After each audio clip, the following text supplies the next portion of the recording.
오늘 하나님 말씀은 레위기 22장 말씀입니다. 어제 이어서 레위기 말씀을 계속 살펴보도록 하겠습니다. 레위기 22장 17절부터 25절까지 말씀입니다. 레위기 22장 17절부터 25절까지 말씀을 오늘 보도록 하겠습니다. 레위기 22장 17절부터 25절까지 말씀입니다.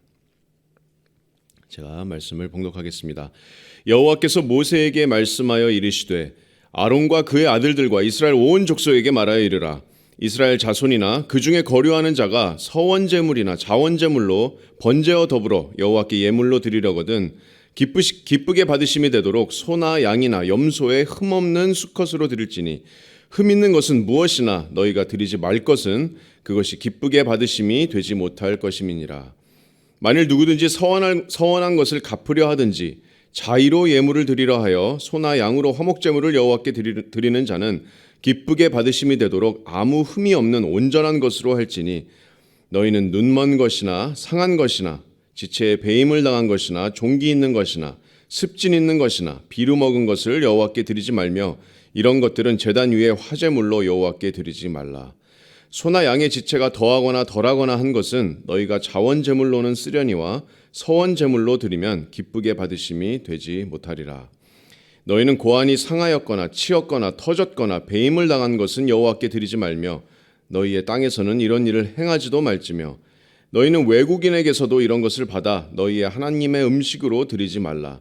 이는 결점이 있고 흠이 있는 것인즉 너희를 위하여 기쁘게 받으심이 되지 못할 것임이니라.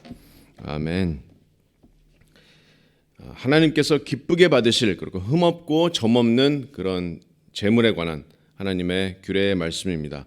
오늘 이 본문 말씀을 통해서 더 높고 거룩하신 하나님을 바라보자라는 제목으로 말씀을 전하고자 합니다. 더 높고 거룩하신 하나님을 바라보자. 여러분, 하나님 앞에 진정한 예배를 드리고 싶으십니까? 하나님께 올려드리는 여러분의 예배가 더 깊어지길 원하십니까?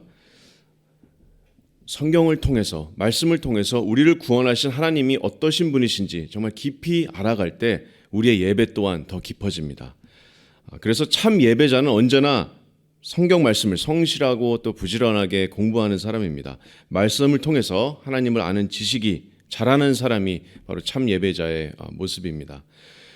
레위기에서 계속해서 강조되는 주제는 아시다시피 하나님의 거룩입니다. 레위기 19장 2절 말씀이 그 말씀이죠. 너희는 거룩하라. 이는 나 여호와 너희 하나님이 거룩함이니라.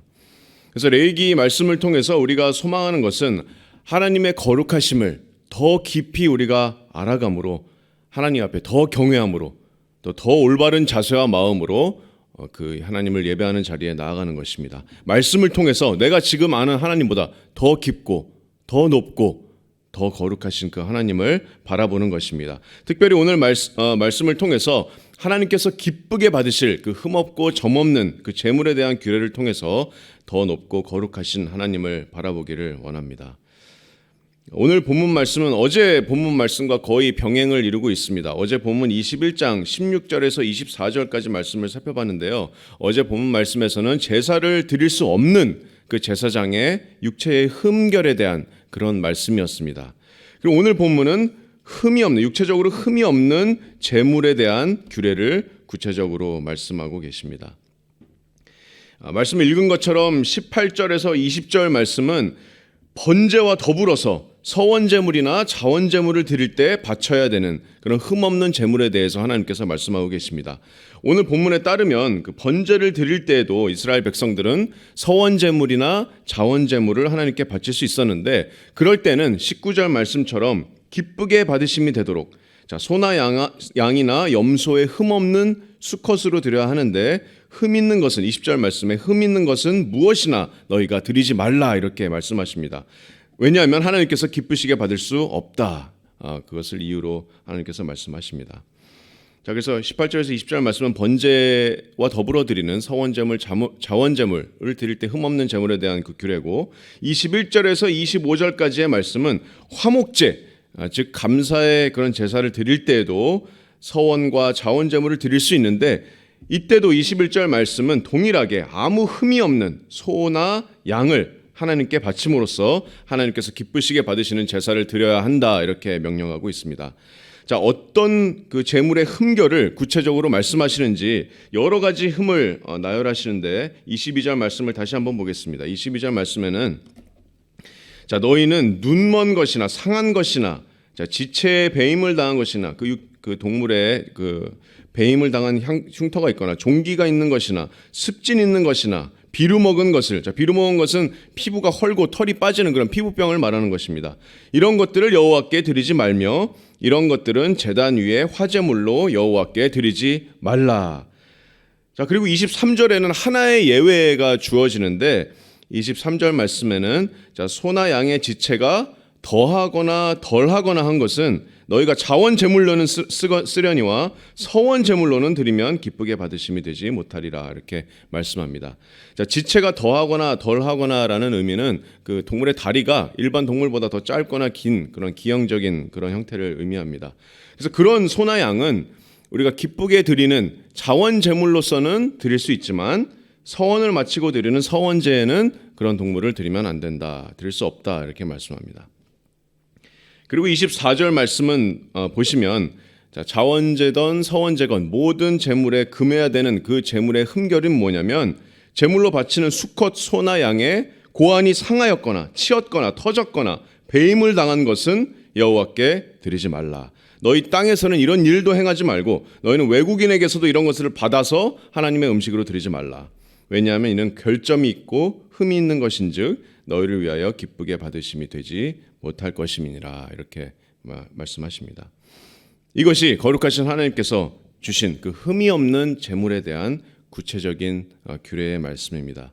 여기 이제 그 흠결의 내용을 보면 총 12가지의 흠결을 하나님께서 여기 나열하고 계시는데 어제 본문인 육체적으로 흠이 있는 제사장에 대한 규례에도 12가지의 육체적인 흠결을 나열하고 있습니다. 어제 본문 말씀을 다시 한번 보면 21장 18절에서 21절 말씀에는 그 제사를 드릴 수 없는 그 제사장의 육체적 흠결을 이렇게 말씀합니다. 누구든지 흠이 있는 자는 가까이 하지 못할지니 곧 맹인이나 다리 저는 자나 코가 불완전한 자나 지체가 더한 자나 발 부러진 자나 손 부러진 자나 등 굽은 자나 키 못 자란 자나 눈에 백막이 있는 자나 습진이나 버짐 있는 자나 고안이 상한 자나 자, 이런 자들은 제사장 아론의 자손 중에 흠이 있는 자는 나와 여호와께 화제를 드리지 못할지니 이렇게 말씀합니다.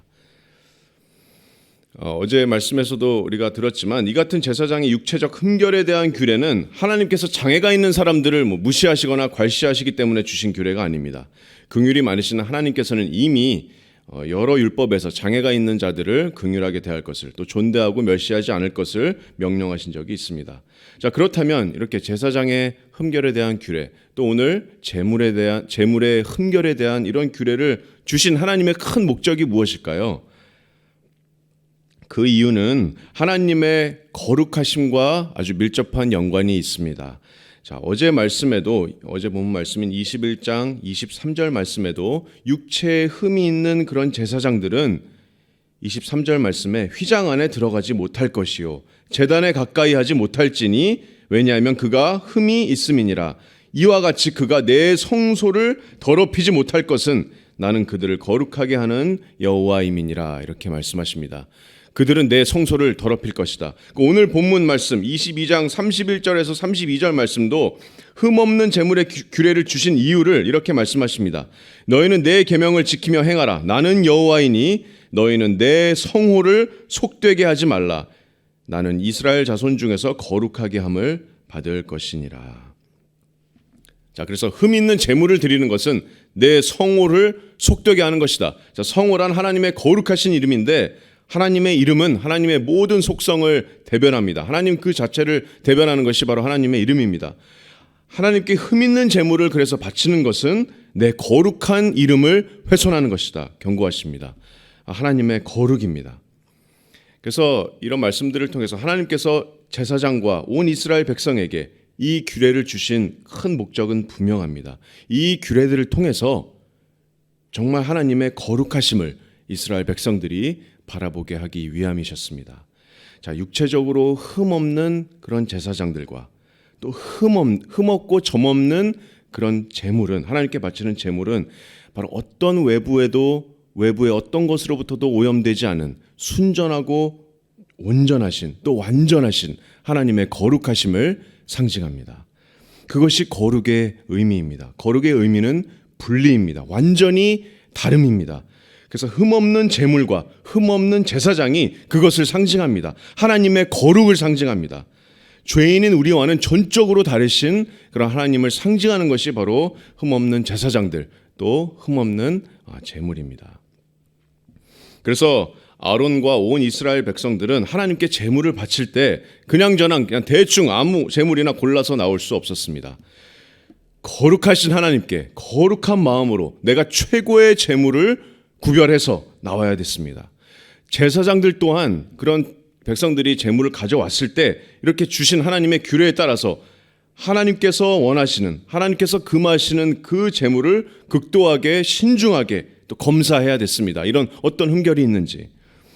왜냐하면 그들을 구원하신 하나님께서 거룩하신 하나님이시라는 것을 그들은 알고 있었기 때문입니다. 흠결이 있는 제물로서 하나님의 거룩하심을 훼손할 수 없었기 때문입니다. 하나님의 성호를 더럽힐 수 없었기 때문입니다.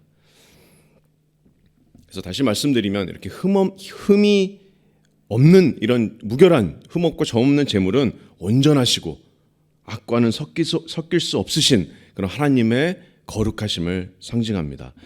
거룩하신 하나님께 나아가려면 이렇게 하나님의 거룩을 상징하는 흠없는 제물을 통해서 또 흠없는 육체적으로 흠이 없는 제사장을 통해서만 가능했습니다.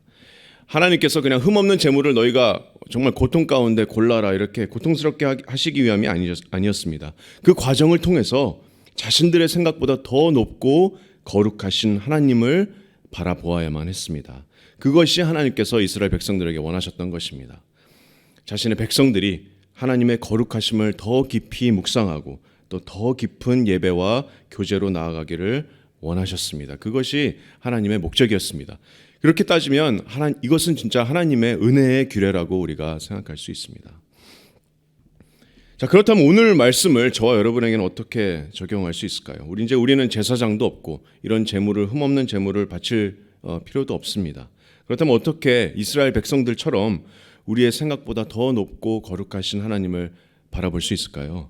어떻게 하나님과의 더 깊은 예배와 그런 교제의 자리로 우리가 나아갈 수 있을까요? 그것은 이 레위기에서 나온 이 흠없는 제사장 또 흠없는 제물의 규례가 거룩하신 하나님을 상징하는 것, 거룩하신 하나님의 어떤 모형이고 그림자였다면 이제 저와 여러분은 그 모형의 참 형상을 바라보면서 더 높고 거룩하신 하나님을 바라볼 수 있습니다. 우리의 구원자 되시는 우리 주 예수 그리스도께서 이제는 완전하고 또 흠없고 점없는 그런 거룩하신 영원한 대제사장이 되시고 동시에 완전하고 흠없고 점없는 거룩하신 영원한 희생제물 또한 되십니다. 그것이 우리가 히브리서 말씀을 통해서 계속해서 살펴보는 것이 아닙니까?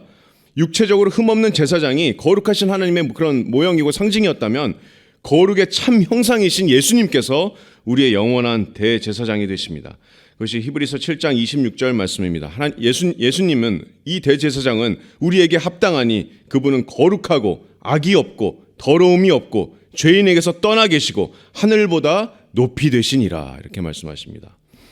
또한 육체적으로 흠없고 점없는 제물이 그런 거룩하신 하나님을 상징하는 거였다면 거룩하신 하나님의 모형이었다면 거룩의 참 형상이신 예수님께서 우리의 영원한 완전한 희생제물이 되십니다. 그것이 베드로전서 1장 19절 말씀인데 우리가 구원받은 것은 금이나 은이나 없어질 그런 것으로 된 것이 아니라 오직 흠없고 점없는 어린 양 같은 그리스도의 보배로운 피로 된 것이니라 이렇게 말씀합니다. 여러분, 우리가 죄로 인하여서 하나님과 완전하게 단절되고 우리의 영혼은 완전히 죽었었던 그런 자들이었지만 흠없고 점없는 어린 양 같은 완전하고 순전하신 그런 어린 양 같은 예수 그리스도께서 여러분의 죄를 위하여서 여러분의 죄를 대신 속죄하고 3일 만에 부활하셨음을 여러분 믿으십니까? 그리고 이제는 거룩하시고 또 악이 없으시고 죄와는 완전히 분리되신 그 영원한 대제사장이신 예수님만을 통해서 우리가 하나님의 은혜의 보좌 앞으로 나갈 수 있음을 여러분 믿으십니까? 그렇다면 우리의 생각보다 더 높고 더 거룩하신 우리 예수 그리스도를 여러분 바라보시기 바랍니다. 여러분, 선지자 이사야는 환상 중에 정말 높이 들린 보좌에 앉으신 하나님을 바라보고 또 그 곁에 천사들이 날개로 얼굴을 가리고 서로 외치는 소리를 들었습니다. 이사야서 6장 3절 말씀에 그들이 서로 불러 이르되 거룩하다 거룩하다 거룩하다 만군의 여호와여 그의 영광이 온 땅에 충만하도다 하더라. 나는 거룩하다. 그러므로 너희도 거룩하라. 이렇게 명령하셨던 여호와 하나님과 한 본질이신 나사렛 예수님께서 그 거룩하신 하나님이 되십니다. 이 땅에 성육신 하심으로 그 구약의 제사장과 그 희생 제물을 완전히 성취하신 그 예수님을 우리가 이제는 바라봄으로써 우리의 생각보다 더 높고 더 거룩하신 그런 하나님을 우리가 바라볼 수 있습니다. 그런 예수님을, 그런 우리의 하나님을 여러분 바라보시기 바랍니다. 어제 본문인 우리 육체적으로 흠없는 그런 제사장의 규례와 또 오늘 본문 말씀을 통해서 흠이 없는 그런 제물에 대한 규례를 하나님께서 주셨는데, 이 규례들을 통해서 이 규례들이 상징하고 있는, 하나님께서 이 규례를 주신 목적은 흠이 없고 온전하신 하나님의 거룩함이라는 것을 우리가 살펴봤습니다. 그 거룩함을 우리가 묵상해 봤습니다. 이스라엘 백성들이 이 규례를 통해서 하나님의 거룩하심을 더 깊이 묵상하고 또 더 거룩함으로 자신들의 마음을 깨끗하게 하고 하나님께 나아갔듯이, 이제 저와 여러분들도 이런 흠결없는 영원한 제사장과 또 흠결없는 영원한 희생제물이 되시는 우리 예수님을 바라보면서 우리의 생각보다 더 높고 거룩하신 하나님을 바라봤으면 좋겠습니다. 이 예수님의 거룩하심을 깊이 묵상하는 오늘 아침이 되었으면 좋겠습니다. 이 묵상이 그저 우리가 묵상하는 것에서 그치지 않고 우리의 삶에서 열매 맺기를 원합니다. 말씀을 통해서 더 높고 거룩하신 예수님을 묵상하면서 우리가 하나님께 더욱더 깊은 예배를 올려드리고 또 하나님께 모든 영광과 합당한 찬송을 우리가 올려드리기를 원합니다. 우리의 예배 가운데 또한 더 높고 거룩하신 그런 예수님을 우리가 묵상하면서 나의 영혼을 죄와 영원한 파멸에서 속량하신 그런 예수님의 거룩하심을 닮아가기를 우리가 소망하기를 원합니다. 내가 매일매일 짓는 그런 모든 죄들과 피를 흘리기까지 대항하면서 예수님의 거룩함에 참여하기를 원하는 저와 여러분들이 되시기를 소망합니다. 예수님의 거룩함이 우리의 삶의 모든 영역에서 드러나는 그런 역사가 일어나기를 소망합니다. 하나님께서 그 역사를 하나님의 참 자녀들에게 행하실 줄로 믿습니다. 기도하겠습니다.